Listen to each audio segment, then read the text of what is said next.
تو ارشاد فرمایا ومن فطر فیہ صائمن، جس نے روزے دار کا روزہ افطار کروایا، کانا مغفرۃ لذنوبہ، تو وہ افطار کروانے والوں کے گناہوں کی بخشش کا ذریعہ بن جائے گا۔ یہ افطاری گناہوں کی مغفرت کا سبب بن جائے گی۔ وَعِتْقَ رَقْبَتِهِ مِنَ النَّارِ، اور آتش دوزخ سے گردن کی آزادی کا مجدہ جاں فضا بن جائے گا یہ امر کہ اس نے کسی کا روزہ افطار کروایا۔ وَقَانَ لَهُ مِثْلُ أَجْرِهِ مِنْ غَيْرِ أَنْ يَنْقُصَ مِنْ أَجْرِهِ شَيْءٌ، اور روزہ افطار کروانے والے کو روزہ رکھنے والے جتنا اجر ہی دیا جائے گا، لیکن روزہ رکھنے والے کے اجر میں بھی کوئی کمی نہیں واقع ہوگی۔ جتنا اس نے سارے دن کی بھوک اور پیاس کاٹ کر کے تکلیف اٹھا کر کے روزہ رکھا، جس نے شام کو اس کو افطار کر دیا، اتنا ہی ثواب اس کو عطا کر دیا جائے گا، اس کا اجر کم کیے بغیر۔ اللہ اکبر! یہ امت کے لیے اللہ نے کیا پیکج دیا ہے، کیا کرم نوازیاں ہیں اس امت کے لیے۔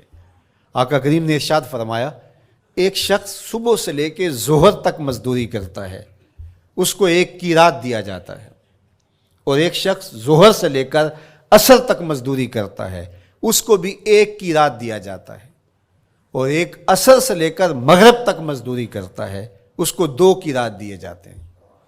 فرمایا پہلی مثال یہود کی ہے، دوسری مثال نصارہ کی ہے، اور تیسری مثال میری امت کی ہے۔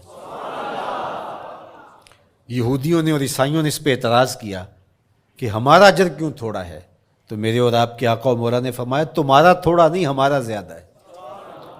آج کل اگر 1000 روپیہ مزدوری چلتی ہو مزدور کی، تو کوئی شخص صبح سے شام تک ایک شخص سے مزدوری کروائے اور 1000 روپیہ دے دے، اور دوپہر کو اڈے سے جا کے ایک مزدور اور لے آئے اور شام کو اس کو بھی 1000 روپیہ دے آئے، اور ایک شخص کو عصر کے وقت لائے اس کو 2000 روپیہ دے دے، تو 1000 والا کہے کہ میرے سے زیادتی ہوئی ہے، تو اس سے زیادتی تو نہیں ہوئی، اسے تو پوری مزدوری دی گئی ہے، اب اس پہ مہربانی ہوئی ہے، اس پہ رحمت ہوئی ہے۔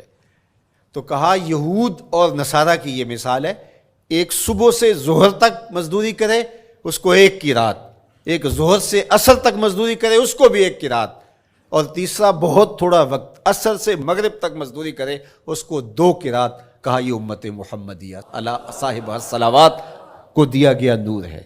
تو ایک شخص نے سویر سے لے کر شام تک روزہ رکھا، بھوک کاٹی، پیاس کاٹی، سخت شدت کی گرمی سہی، اور ایک شخص نے شام کے وقت اس کو روزہ افطار کروا دیا۔ اور سنو حضور علیہ الصلوۃ والسلام کا فرمان، جب حضور نے فرمایا کہ اس کو پورا اجر ملے گا پہلے کے اجر کو کم کیے بغیر، تو صحابہ کا تو دل تڑپنے لگا کہ یہ کتنی بڑی بات ہے۔ اب آپ جانتے ہیں کہ یہ زمانہ ایسی معاشی خوشحالیوں کا نہیں تھا، لوگوں کے پاس تو نان شبینہ بھی میسر نہیں ہوتا تھا، تو صحابہ نے جو سوال کیا، قالوا یا رسول اللہ صلی اللہ علیہ وسلم، انہوں نے کہا اے اللہ کے پیارے رسول صلی اللہ علیہ وسلم، لیسا کلنا یجد ما یفطر الصائم، ہم میں سے تو ہر بندہ یہ طاقت نہیں رکھتا کہ روزہ دار کو روزہ افطار کروا دے، تو یہ اتنی بڑی سعادت، تو یہ تو پھر اہل زر ہی یہ سعادت حاصل کر پاتے ہیں، ہمارے جیسے لوگ تو پھر جو مال و دولت نہیں رکھتے تو وہ تو پھر یہ سعادت نہیں حاصل کر پائیں گے۔ تو میرے اور آپ کے آقا و مولا نے کیا فرمایا؟ قال، حضور نے ارشاد فرمایا یؤتی اللہ ھذا الثواب، یہ ثواب اللہ اس شخص کو بھی عطا کرے گا، من فطر صائما علی مذقۃ لبن او تمرۃ او شربۃ من ماء، فرمایا کہ یہ اجر اللہ اس کو بھی عطا کرے گا جس نے کسی کا روزہ 1 گھونٹ دودھ سے کھلوا دیا، یا 1 کھجور سے کھلوا دیا، یا پانی کے 1 گھونٹ سے اس کا روزہ افطار کروا دیا۔